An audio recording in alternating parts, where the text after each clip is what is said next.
Start that. Hello, my name is Ormaster101, and welcome back to another episode of Random Fact Friday. I was gonna try and do a bit, but then I realized if I tried to do this bit, it would be really depressing, actually, so I'm choosing not to do that. Kingdom, Steve. Huh? Meat and fuck Kingdom, Steve. We are under fucking attack. Today we're playing a mobile game nobody likes. Flapboard? Just kidding. No, we're playing a game called Facebook? No, Wall World. It's a what's the word? From my understanding, it's a roguelike where you play a miner who is mining a big fucking wall that is your world. So yeah. Good. Is it like Dig Dug? Kind of more like a SteamWorld Dig, if you know what that is. Nope. SteamWorld Dig is a game where you play a little robot guy who mines what's the word? Who mines downward to start up a thriving prospection town, and also figure out why the fuck these little the little robot guys just exist. And it's a really interesting game until you get to the end, and then it gets all existential and makes you kind of sad.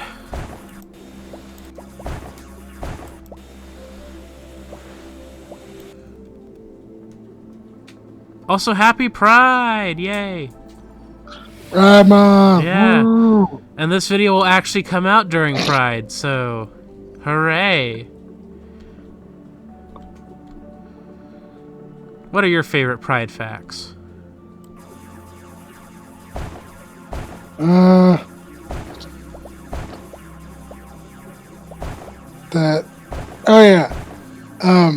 despite what some weirdo conservatives will tell you, homosexual and bisexual behavior has been recorded in essentially recorded over 3,000 species. And basically, it appears that in any animal species that has more than one sex, being bisexual is almost the norm. Hell yeah! And don't forget fucking clownfish. Or trans. Yes, they can change their gender at will.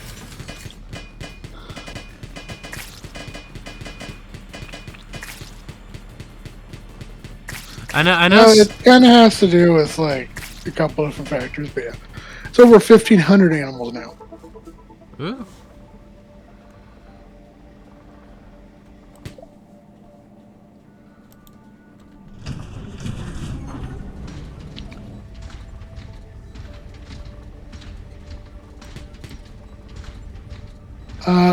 Marthe Kohn is a French Holocaust survivor who served as a spy for the French army. In November 1944, she manipulated an SS officer into divulging the location of the German army, allowing the Allies to avoid a major ambush. At 100, she's still alive. Hell yeah.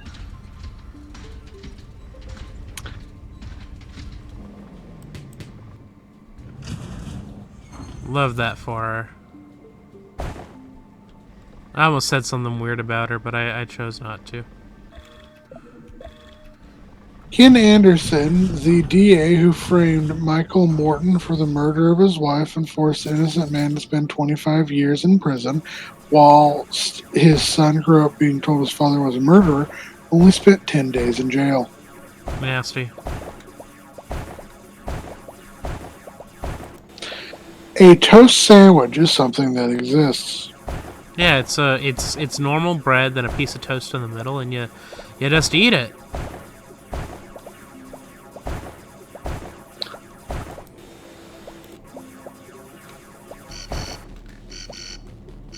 Actually, I know that's kind of a sad meal, but have I ever told you the saddest meal I've ever made? cream corn sandwich. No. So Ramen in the coffee maker. I never had problems with make ramen in my Keurig, so You did when you put the sauce back in it. I never did Everything that. tasted weird for like a week afterward. I distinctly do not remember doing that to my Keurig. I remember putting. I do. I just didn't remember watching you do it.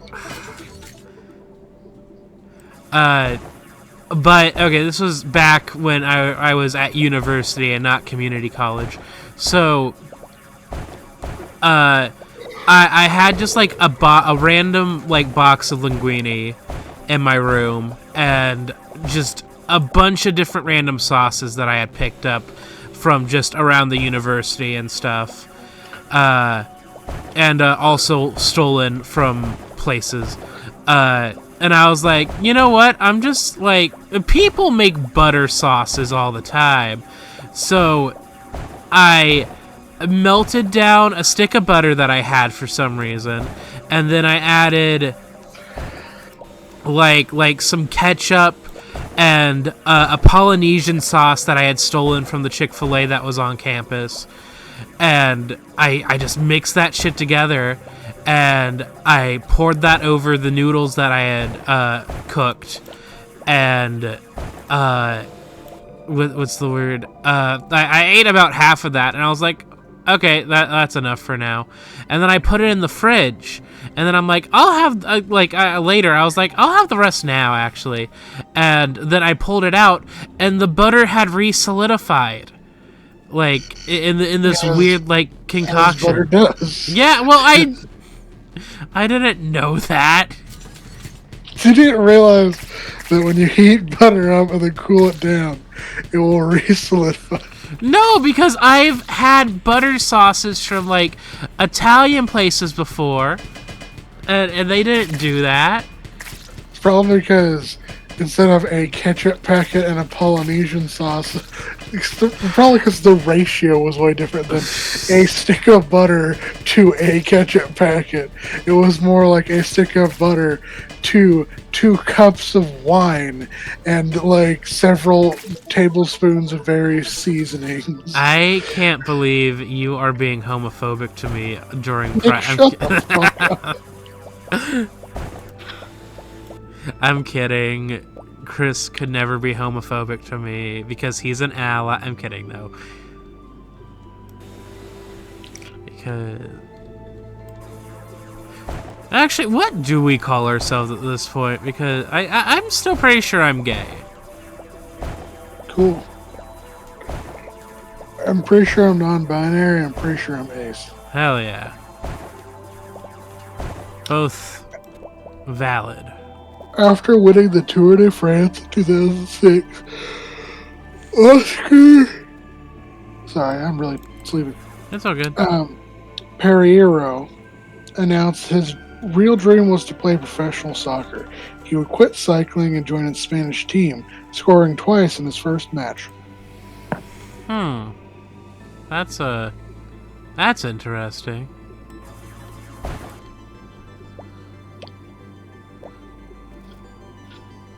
Norman Rockwell's Rosie the Riveter is using a copy of Mein Kampf as a footrest. What is Mein Kampf about anyway? I know it. Hitler. I know it's Hitler.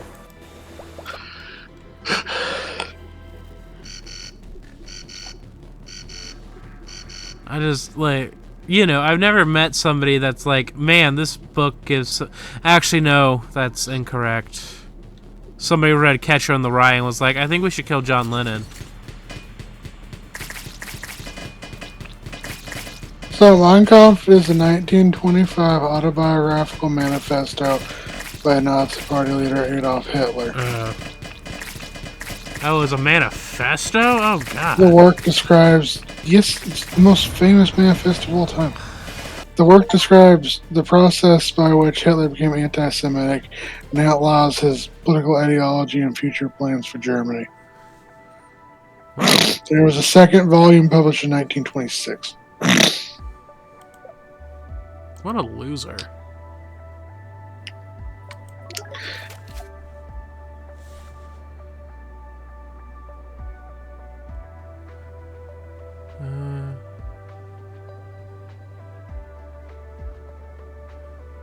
Nelson Mandela's daughter was ordered to pay a boxing promoter $7.5 million after failing to stage a Mayweather-Pacquiao mega fight.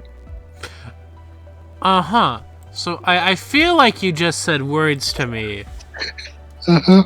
but I didn't understand a single word of it. Netflix accounts for 32.7% internet traffic in the USA. People tried reading books instead. I'm kidding. I don't know why I'm being weird about it. You're one of those people who carries a book out in public, not because you actually enjoy the story, but because you want to have other people see you reading. Oh, God, no. What was the last book I read? Shit, what was the last book I read? Oh, Final Girl Support Group. Really good. Hmm? Yeah. Would you like to hear a quick plot synopsis? Sure. So, Final Girl Support Group is about,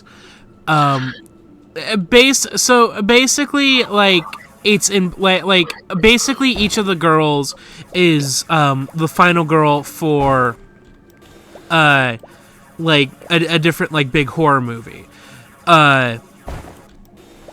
However, these horror movies actually did happen in real life, and in the context of the book, they were also like real life tragedies that happened to these girls.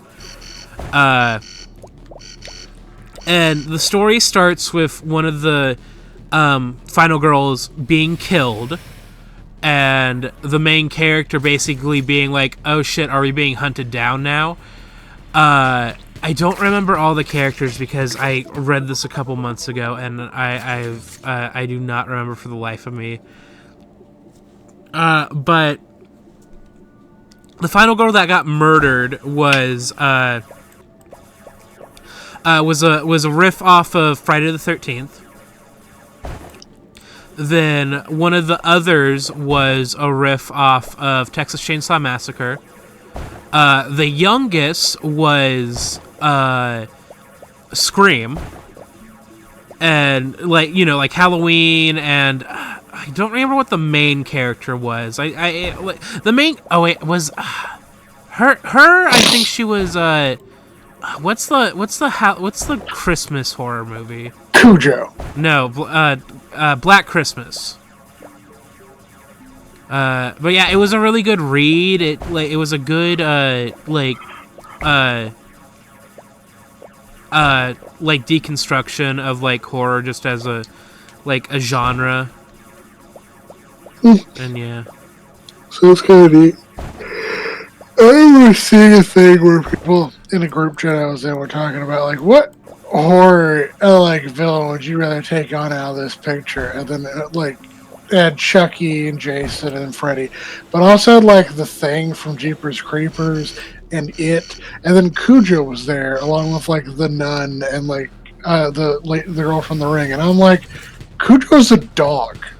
Yeah, if I may be, he's not even like super powerful. I'm pretty sure he's just a dog with rabies. No, yeah, I believe the story of Cujo is just he's a dog with rabies. There's nothing supernatural about it. I think it's Stephen King's most normal book, actually.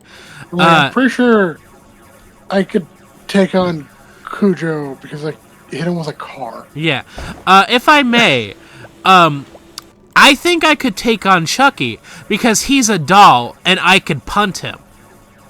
Yeah, apparently with Chucky lore, like he can make clones of himself or some shit. Oh, that's weird Chucky lore. Yeah. I know there's like a sci-fi series about Chucky, which is weird because I didn't know sci-fi was a channel still. Yeah. Which isn't that kind of sad to hear? Like sci-fi. Are you listening to me right now? Television still exists. Yeah, like you still exist as a. Like what's even crazier is that I don't think they even have like a what's the word like a streaming service. Which I like almost every like state like even like play like even like not like what's the word like I know that like Hulu wasn't necessarily connected with any like TV station, well up until like the Fox merger or whatever, but like CBS has like a fucking like Netflix sort of thing going on, but like sci-fi, like you don't have like a Netflix situation going on. Okay, but on the opposite end of the spectrum, what is a horror movie that you know you would be fucked in?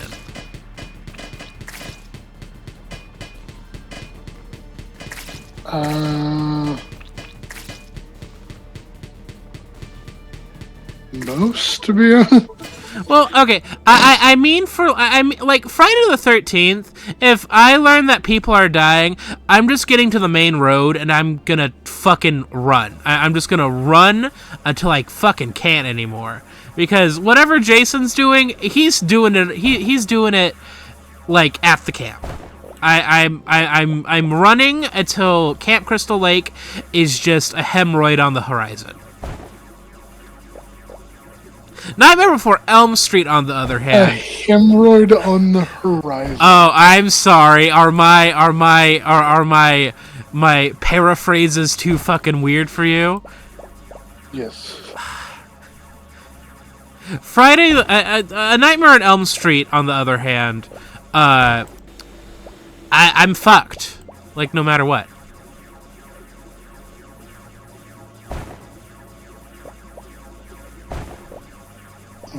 Like I think in a situation where the killer is just a guy that's a little like more like that's a little more physically fit and shit, I'm okay, because I think I'm not saying that I could outrun them, but I could just nope out of the situation if I wanted to.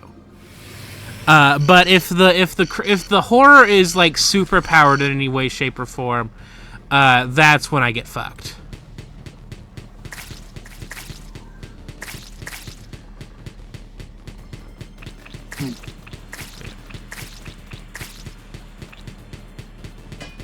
Yeah, I unfortunately will never be a final boy. Oh, that's the thing. I mean, so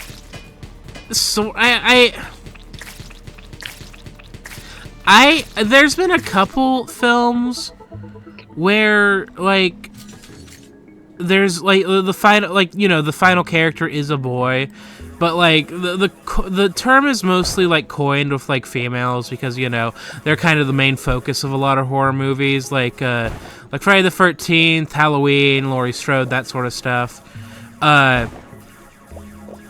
There are some situations where there is a guy character like left at the end with the final girl, but at the end of the day, he's not a final boy in that situation. He's just the boyfriend.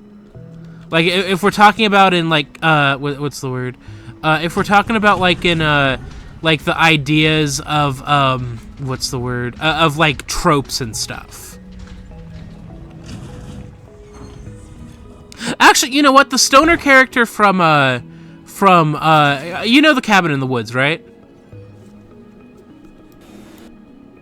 He would technically be a final boy. Alright. Because he technically wasn't like he wasn't the fucking like he wasn't the boyfriend of the air quote final girl. He was just a dude.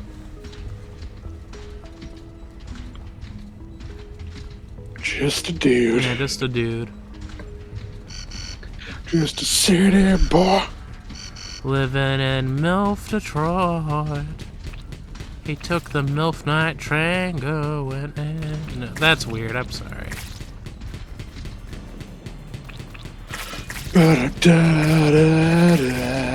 Who sang that? Aerosmith? No, it was Journey, right? I'm pretty sure it's Journey. Yeah. Okay, cool. Journey where? To the center of the Earth? Where you going with this? Chris, you know I don't go most places with my thoughts. My thought process is the improv of thought process. I say things until they stick to the wall.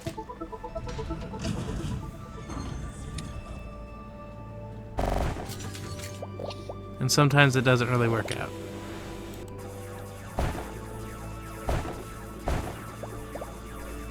Okay. Speaking of Friday the 13th, I guess. Friday the 13th is guaranteed to occur at least once a year every year, but can occur up to 3 times in the same year. Hell yeah. It can happen every Friday if you just staple a Friday the 13th to the end of your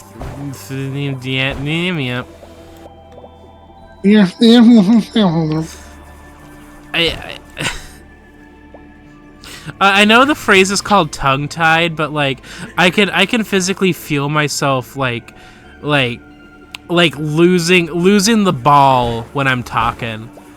It's like, oh, I'm gonna like talk about like stapling like the date Friday the 13th on every Friday on your calendar, but then my brain's like, how about we don't do that instead, and you babble like an idiot. Good. Oh, you know the fucking Garfield comic where John is like, how come you put cold food into the oven and the oven food into cold hot? That's my brain most of the time.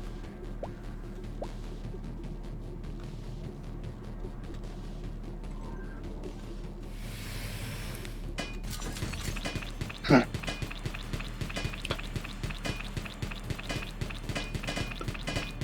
Gotham comes from an Old English word for goat home, which was first used to characterize New York in 1807, because the inhabitants were considered by the author as a foolish and overly important people. So why did like the early 2000s, like Tim Burton, but like the fucking Heath Ledger Joker and stuff like that? Why did it look like at Detroit at some point? Just like, what if Gotham was Detroit? Have you seen the thing where people are like, Gotham, but it's in Jersey? Oh God. I don't think the Joker would exist. Yeah, I'm gonna Google that.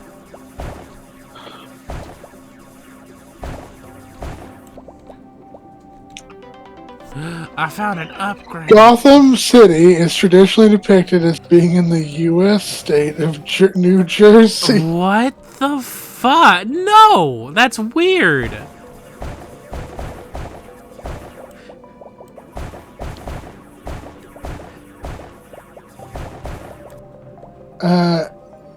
Even though being primarily influenced by New York City, New York exists in DC Comics. So, personally, my issue with this is just sorry, I'm trying to think of my wording. Nobody acts like they're from Jersey. Like, do you think people from Jersey would put up with the Joker's bullshit?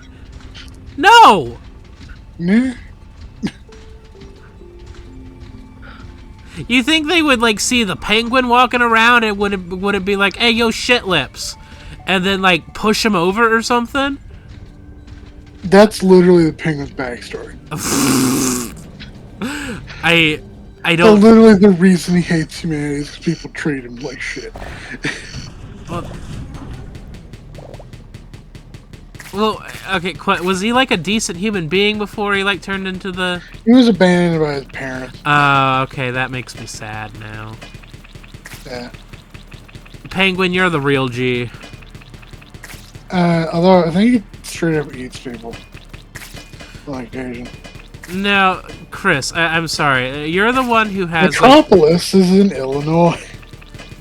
No, that makes sense. That makes sense. Based off of Chicago. Yeah, if Chicago. What's the word? If Superman is from like Smallville, which is like in Kansas, then Chicago, Illinois, I can see.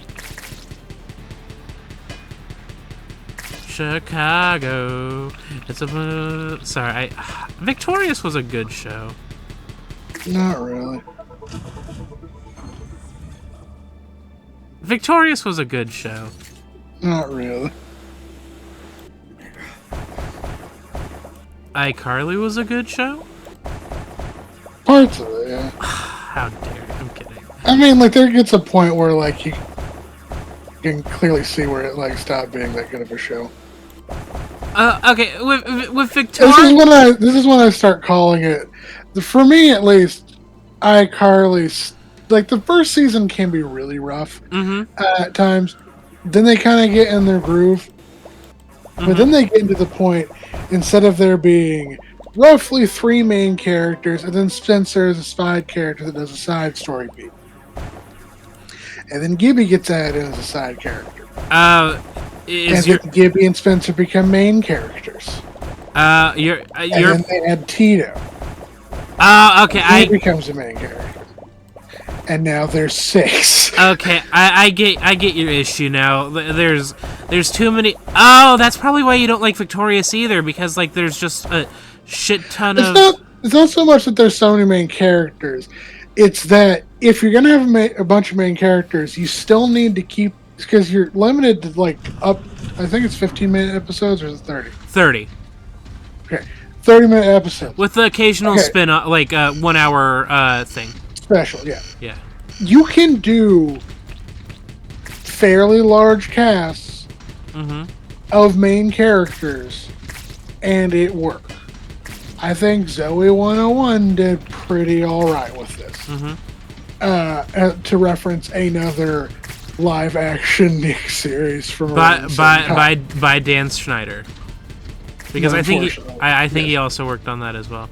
Unfortunately, or I guess you can argue Phineas and Ferb works with this, because there's a lot of characters in Phineas and Ferb. Yeah. And you have up to 3 plots going, but they work. Anyway, the thing with especially late seasons of iCarly and Victorious, and especially later seasons of Victorious, is instead of having the traditional formula of main plot, subplot, and then there's main plot, 2 subplots, and then there's some episodes where there's 5. There's like the main plot has been kind of replaced by 5 subplots, 3 of which don't have meaningful conclusions, which is annoying. Yeah, no, that's how Victorious ended. It like ended on just nothing. Well, I mean, like,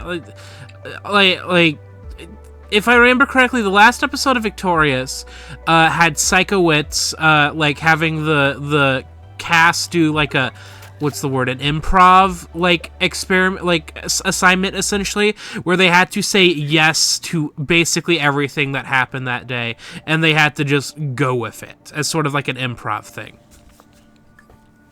And I think it ends with I think it ends with like Kat like on like a prison bus going somewhere. But once again, I don't remember the ending very well, because as compared to iCarly, the Victorious series finale was not as heavily like advertised as the final episode of iCarly.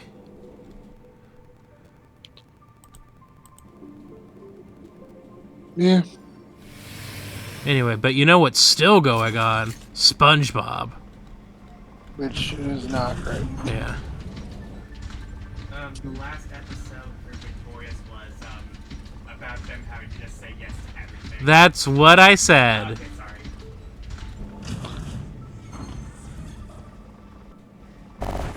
sorry. I'm not trying to be an asshole in this situation. I thought you were talking about I thought you were locked out one. No, different one. Anyway, what was I saying?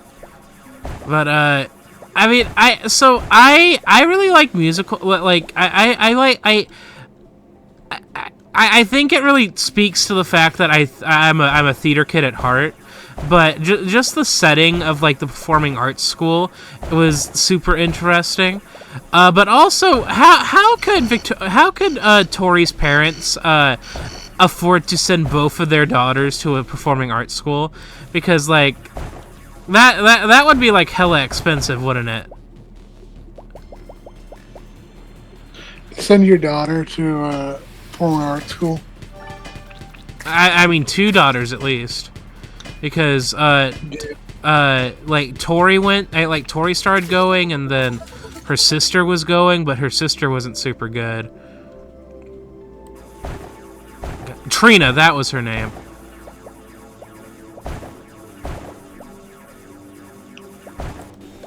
Which Trina gets shit on so much. I'm not saying it's like necessarily because I'm not defending Trina necessarily because she's a good character. Oh yeah, but it's one of those characters, and I describe it, and you can kind of see it in other pieces of media. Although I'm struggling to think of some off the top of my head.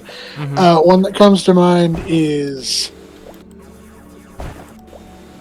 Parks and Rec. Although Parks and Rec does something different with this. Because they throw him a bunch of bones. Mm-hmm. But like Parks and Rec has that one. He's like a bigger white guy. It wasn't Chris Pratt's character, right? No, okay. No.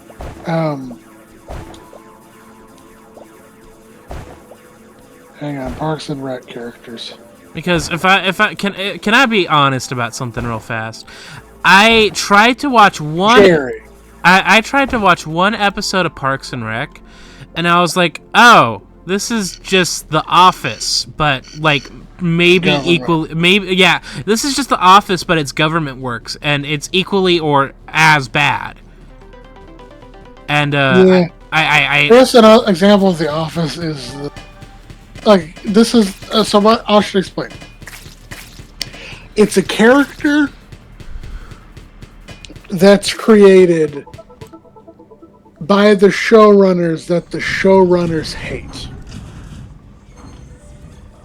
And like a Ronaldo. They sort of. And it's basically like the joke with this is, isn't this character awful? And then everyone makes fun of them.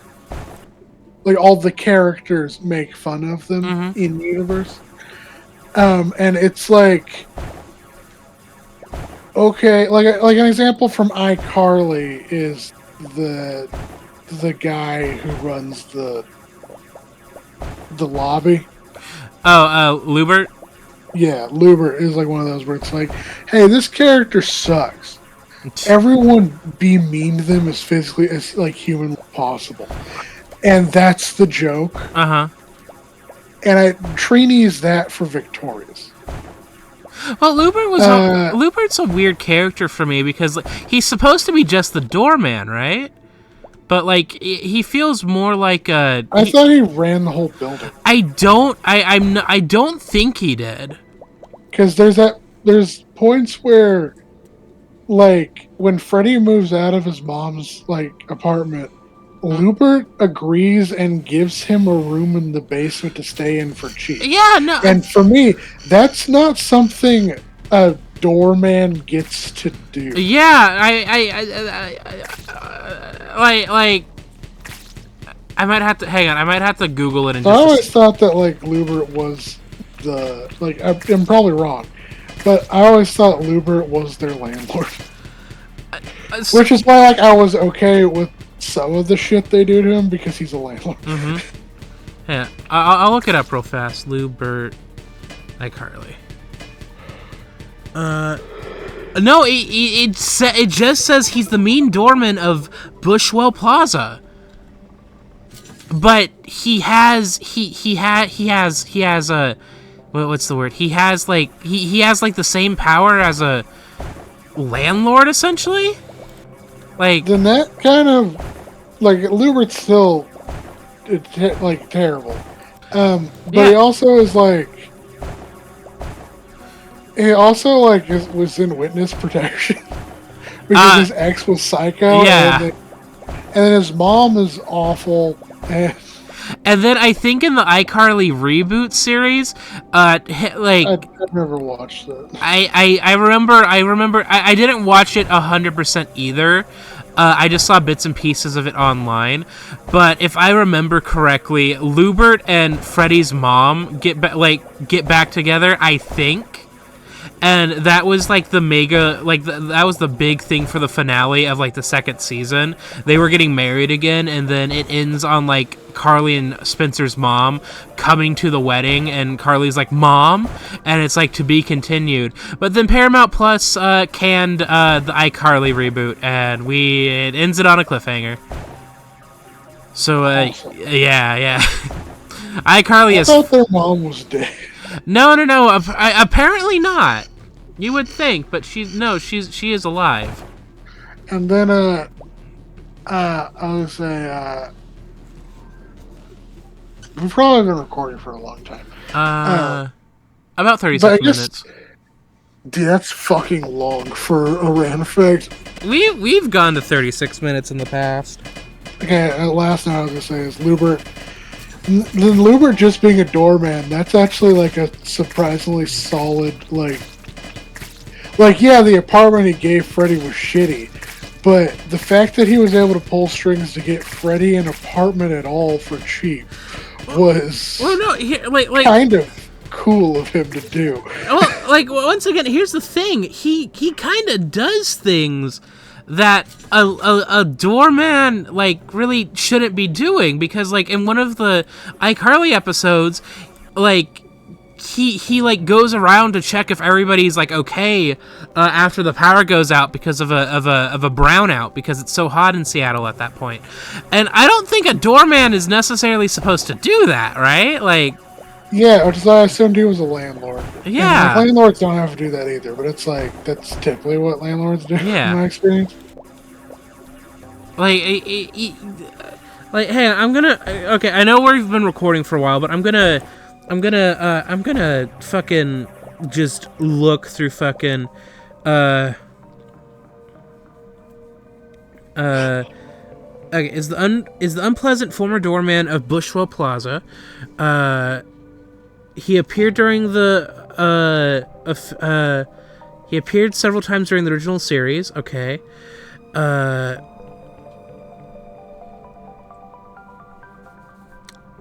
He apparently ran to be president in the 2008 presidential election. Okay, hang on, let me go to their apartment. Let me see. And like, obviously, sure we know that like their apartment's fucking insane. Yeah, no, spent for certain They have a apartments. 2-level apartment that takes up 2 levels of the elevator. Yeah, like what the fuck? Yeah.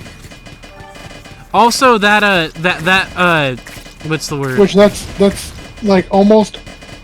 That is almost never a thing you will see in any apartment building ever, because the apartment buildings are made to go to lobbies on each floor so that everyone can use it.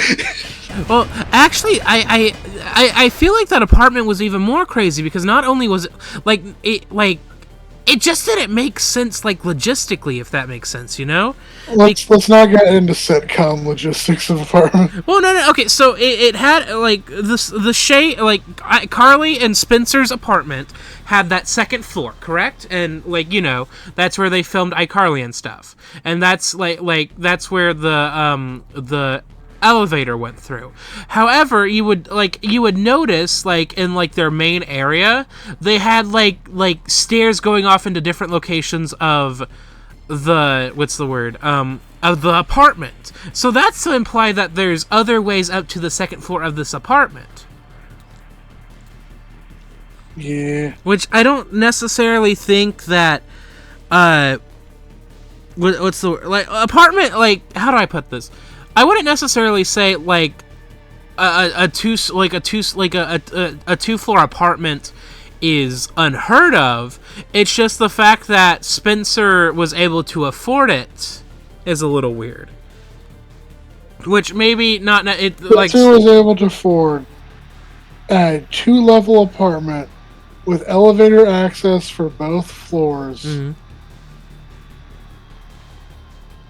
in the middle of downtown Seattle. Alright, hang on. Sorry, I'm okay. Okay, according to series creator, I'm not going to say his fucking name because we all know who he is. Bushwell Plaza was originally an office building that was eventually converted into an apartment complex. That still doesn't explain. Actually, no, that explains kind of the hallway for like on the second floor that leads into the iCarly. Are you okay? No, I was sitting up. The iCarly recording studio, because that kind of looked apartment, not apartment building, but like office building-esque. Yeah, sorry, I'm looking. Okay, so... Okay, wait, hang on. So, the elevator in like Shay, like in Carly and Spencer's apartment is a cargo elevator. So that elevator probably doesn't necessarily stop on every floor. Like it like I mean, I don't know how cargo elevators work. They typically do stop at every floor. Okay, well, fuck me. I'm kidding now. Sorry, I'm still. I'm looking to see. Oh, no, to use the cargo elevator that runs all the way up through the Shays loft, you must have authorization. You have to be allowed in by Lubert, Spencer, or Carly, otherwise that elevator will not open inside the Shays loft. Interesting. Hey, sorry.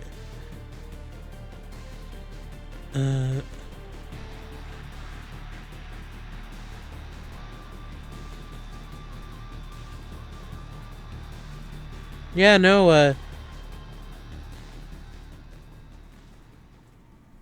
yeah, no, this does... I'm looking at employees, and the only employees that are listed in the iCarly, wiki is Lubert, as the doorman, Spencer as a temporary doorman, and apparently Morris the janitor. I've never seen Morris. And... listen, yeah, you're right. We shouldn't go into logistics of rental living. Apartment complex. Yeah. I think it's time to end this before we go down this rabbit hole any further. Bye, guys. Goodbye, everyone.